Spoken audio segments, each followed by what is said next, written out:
Welcome to this explainer, where we're going to completely demystify the Wits University application process.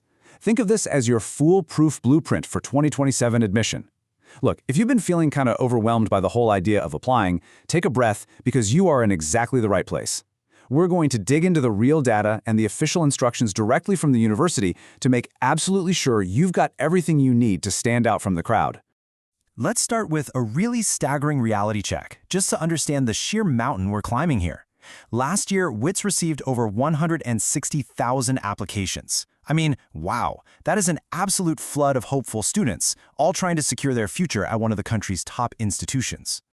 But here's where it gets real. Out of that massive pool, there were only 5,800 first-year spots available. Just let that sink in for a second. That means precision in your application isn't just a good idea, it's your absolute best defense. You're not just applying, you are competing. And understanding the rules of this competition, well, that's exactly what's going to set you apart. So, to help you beat those crazy odds, here is our game plan. We'll be covering 1. The numbers game, 2. Calculating your requirements, 3. Navigating the online portal, 4. Prepping your documents, 5. The all-important fees and deadlines, and finally, number 6. What comes next? Section 1. The numbers game. With so much competition for so few spots, flawless execution is literally the only way to ensure you even stay in the running. A simple typo, a missed document, or a misunderstood deadline, that's not just a minor hiccup. It's a critical error that can instantly disqualify you.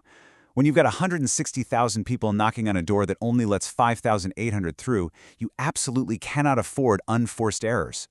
Section 2. Calculate your requirements. Okay, so your academic foundation is represented by your APS or admission point score. Now, Wits calculates this strictly using your best 7 subjects. And I know you're wondering because everyone asks, yes, life orientation is included. It's definitely part of that core 7-subject calculation that determines your baseline eligibility. But wait, there is a very specific catch when it comes to life orientation. Even though it's included, its weight is restricted. Basically, the points for LO are capped at a maximum of 3, provided you score 60% or higher. So while it is essential, it's not going to artificially inflate your score the way your other core subjects might. You really need to do the math carefully here when projecting your final APS. And that brings us to a really massive exception. If you're applying for high-stakes programs, think health sciences and a few others, they don't actually use a standard APS. Instead, they use what's called a composite index. This is a whole different ballgame. It weighs your academic results at 60% and your national benchmark test, or NBT score, at 40%. So you absolutely have to know which calculation applies to your specific degree. Section 3. The online portal. All right, this is your digital front door. You'll direct your browser to the official Wits undergraduate portal to kick off your journey. Seriously, bookmark this page right now. This is where the magic happens, and it is the only official channel to submit your details to the university. Now, I want to highlight a massive mythbuster here because this catches so many students out. When you're in the portal, you are allowed to select up to 3 different programs in a single application. But here is the kicker. The order you rank them in absolutely does not matter. There's no secret preference system. The admissions team evaluates your eligibility for each choice independently, so please, do not stress over which one to list as number 1 versus number 3. Section 4. Prepare your documents. I highly recommend grabbing a screenshot of this checklist right now because honestly, it's completely non-negotiable. You need your ID or passport ready to go. You need your certified grade 11 results or your final matric results if you've already finished school. And please pay super close attention to this next part. You must apply using your exact, full legal name exactly as it appears on your official docs. No nicknames, guys. No initials in place of your name. Even a tiny discrepancy here will completely stall your application. Section 5. Fees and deadlines.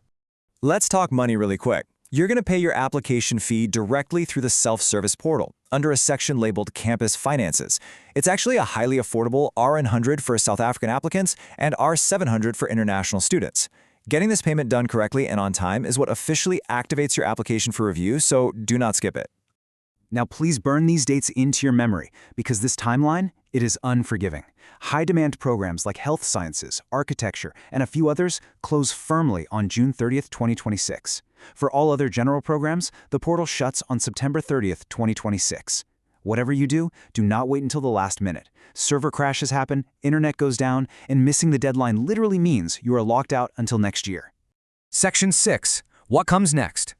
Submitting your flawless, perfectly timed application is just step one. Your job isn't quite over yet. You have to regularly log back into the self-service portal. Seriously, don't just sit back and wait for an email that might end up buried in your spam folder. The self-service portal is exactly where your official offer will eventually appear. Make it a daily habit to check it. Well, if this explainer helps clear the fog and gave you a solid game plan, you're definitely going to want to stick around. We're keeping this momentum going and covering UCT, UP, and UJ applications next. Plus, we'll be sharing some incredibly crucial NFIS funding and residence tips to make sure you are 100% prepared for university life. So, you now have the ultimate blueprint to bypass all those common application pitfalls. You know the APS inside out, you've got your docs sorted, you understand the fees, and you know those absolute deadlines. Looking back at those crazy numbers we started with, the only question I have left for you is this. Out of 160,000 applicants fighting for just 5,800 spots, are you ready to execute this plan and claim yours?